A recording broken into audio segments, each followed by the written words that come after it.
you had a day where nobody would recognize you? I don't think I'd be that different, honestly. I dropped the whole trying to be something for somebody a long time ago, so I pretty much walk through the world except when I want to be funny or I want to do something outrageous. I don't have any trouble being myself, and I don't have any trouble saying no when I mean no. I don't feel there is a, pressing responsibility to please everyone. I'm not unkind to people. Yeah. I love people. I would much prefer saying hello and who are you and what are you doing today than giving a selfie, because selfies stop the world.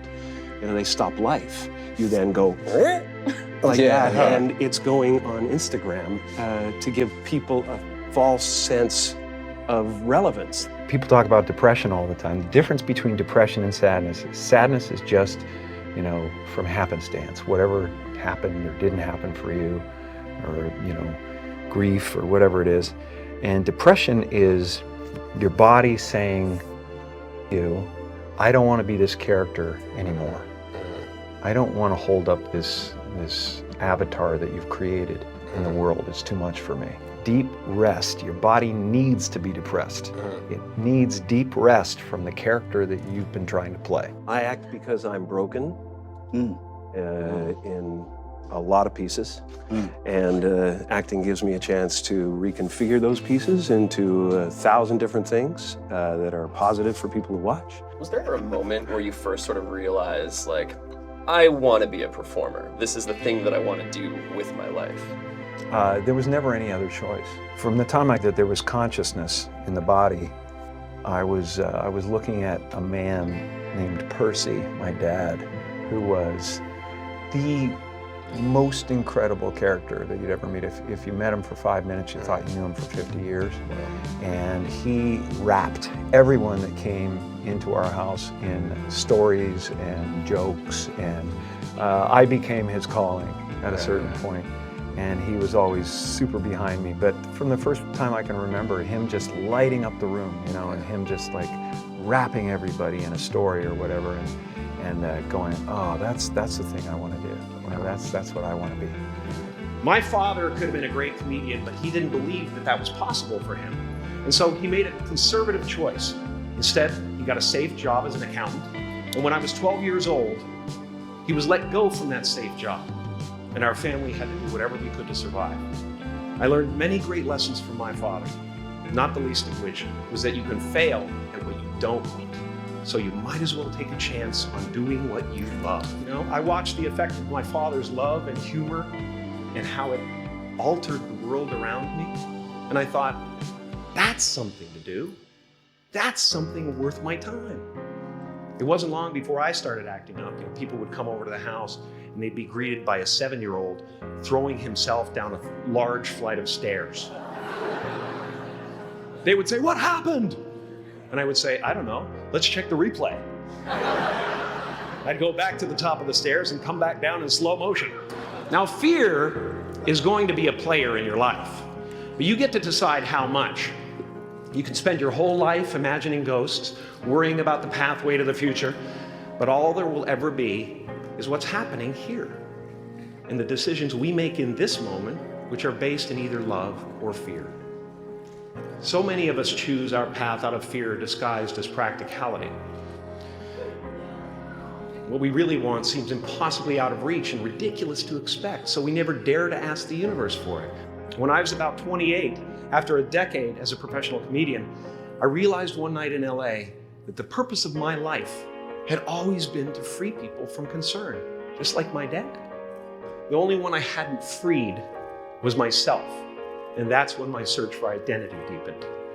I wondered who I'd be without my fame.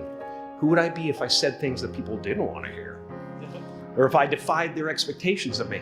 And that peace that we're after lies somewhere beyond personality, beyond the perception of others, beyond invention and disguise, even beyond effort itself. You can join the game, fight the wars, play with form all you want, but to find real peace, you have to let the armor go.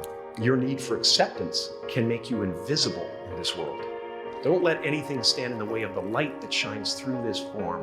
Risk being seen in all of your glory. Your job is not to figure out how it's going to happen for you, but to open the door in your head. And when the door opens in real life, just walk through it. And don't worry if you miss your cue, because there's always doors opening. They keep opening. And when I say life doesn't happen to you, it happens for you, I really don't know if that's true. I'm just making a conscious choice to perceive challenges as something beneficial so that I can deal with them in the most productive way. You'll come up with your own style. That's part of the fun. You are ready and able to do beautiful things in this world. And after you walk through those doors today, you will only ever have two choices: love or fear.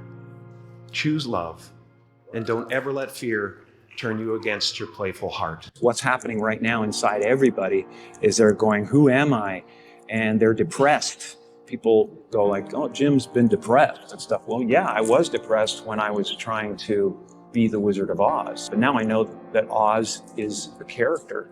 You know, I think that everybody deals with that. Everybody walks around and they go like, why am I depressed? Well, it's because you're trying to be something for the world, you know? And as soon as you let that go, better things happen because they're just happening.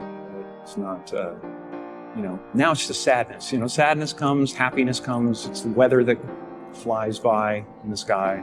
It doesn't sit on you long enough to drown you. A few months ago, I woke up and I suddenly got it. I understood suddenly how thought was just an illusory thing, and how thought is responsible for, if not all, most of the suffering we experience. And then I suddenly felt like I was looking at these thoughts from another perspective. And I wondered, who is it that's aware that I'm thinking? And suddenly I was thrown into this expansive, amazing feeling of freedom from myself, from my problems. When I go to sleep at night, I'm not just a guy going to sleep. I'm two-time Golden Globe winner Jim Carrey going to get some well-needed shut-eye. And when I dream, I don't just dream any old dream. No, sir. I dream about being three-time Golden Globe winning actor Jim Carrey. Because then I would be enough.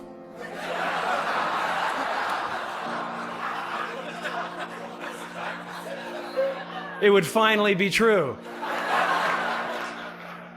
And I could stop this terrible search for what I know ultimately won't fulfill me.